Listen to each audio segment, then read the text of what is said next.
And it's just incredible how the ETs respond to us and the things that they do, to acknowledge us and to interact with us. And it never ends, the things they think of to do. It's always amazing. About a few of the recent things that have happened. I mean, I think it'd be great for you to mention a couple of them. Well, one of the very coolest things that happened in Crestone that just blew everybody away was the Big Dipper is really prominent in the sky, and it's a clear sky and a dark sky, so the Big Dipper is just obvious and prominent.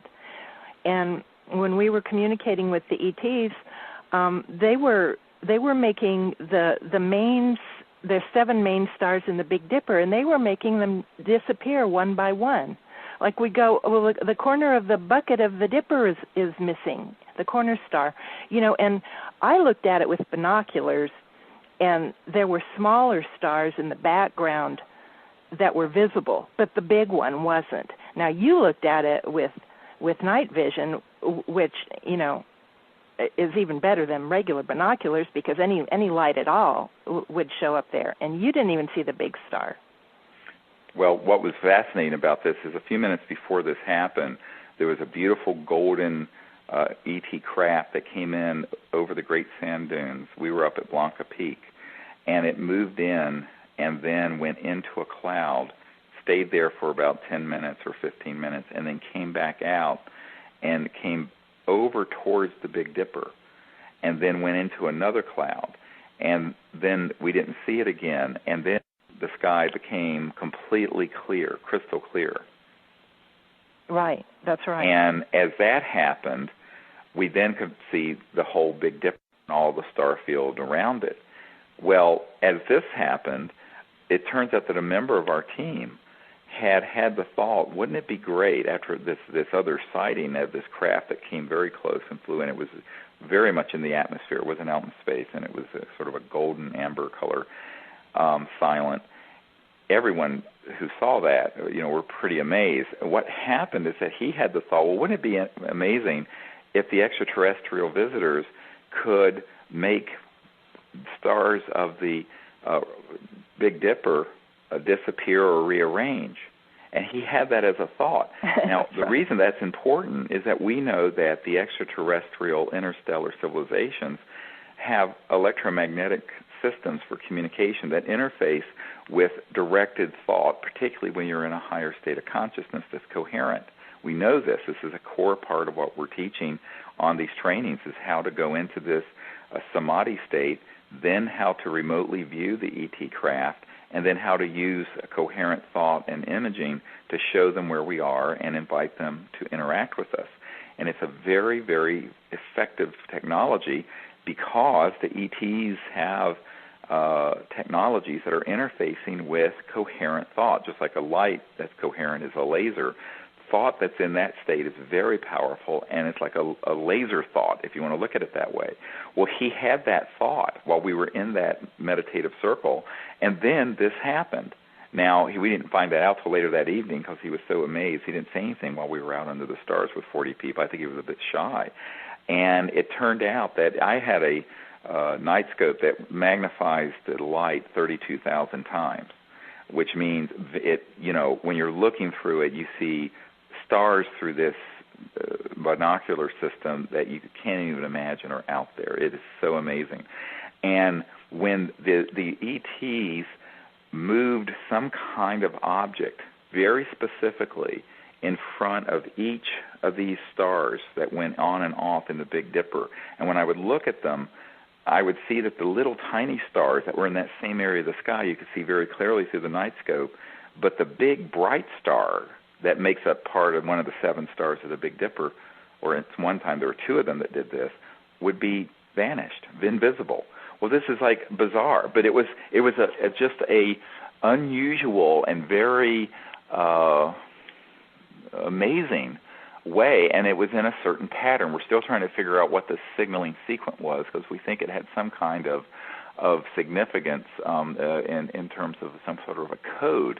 And of course, as I mentioned, this was preceded by this sighting of this beautiful golden amber circular ship that came in and came into the clouds that were not very high above us. So I think that when you have 41 people sitting in a circle seeing something like this, and I know this sounds really strange because most people think, oh, well, they're going to land and you're going to kick the tires.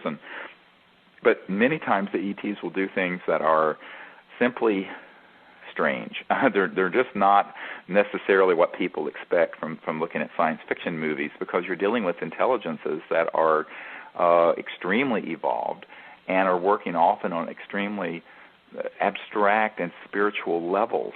And so we saw this going on. I don't know how long this happened with the Big Dipper. It must have lasted for 10 or 15 minutes. Oh, at least, and it was interactive with us, too. And it was interactive. I would take my laser and signal, and then they would signal on and off, turning the star on and off, signaling with my laser. And I remember at one point, all the lights of the Dipper came back on again, all the stars came back on, and we said, oh, look, the whole Dipper's back again, and suddenly one went out. Right. So it was very interactive, and it went on for like 20 minutes with 41 people watching this. And, you just can't make this stuff up. This is just like amazing. And this is just like 1 half-hour interval where an entire week of being out under the stars involve these sort of sightings and these sort of interactions and objects on the ground and electromagnetic tones that come through the circle and all kinds of things. And so I tell people that the extraterrestrial civilizations that are observing what we're doing are extremely excited that there are humans who have decided to do this and have decided to join together and work together to be in a state of peaceful contact for the greater good, and not just out of curiosity and not just out of wanting to have the ETs do something that's spectacular, although they often do. It's because the intent of what we're doing is that we are manifesting together with them in consciousness the good future of universal peace, where humanity will begin to live peacefully on this planet with these advanced sciences and technologies and advanced consciousness, and we'll be then ready to go into space and become interstellar ourselves. And this is the future of the human race. And we are going to make that big leap in this whole new cycle of our evolution that has begun. I think we're in a new 500,000-year cycle. I talk about this in my book, Hidden Truths, Forbidden Knowledge, which is at disclosureproject.org, where I think we've entered into this new cycle, and that the hallmark of it is universal peace and the evolution of a continuous peaceful civilization on Earth that's using these very advanced technologies and sciences to live on the Earth in a material way, in a way that is peaceful with the Earth and doesn't harm Gaia, but more importantly, in a state of consciousness where we don't view anything in a violent and militaristic way, but as part of the expression of the cosmos that's peaceful, and interact with them on that level of consciousness. And I think that's what's really important about this, is that we're actually doing this. We're not just thinking about it, but we're organizing teams of people, and that anyone listening to this interview can learn how to do this. They can either come on one of these expeditions with us. They're open to the public.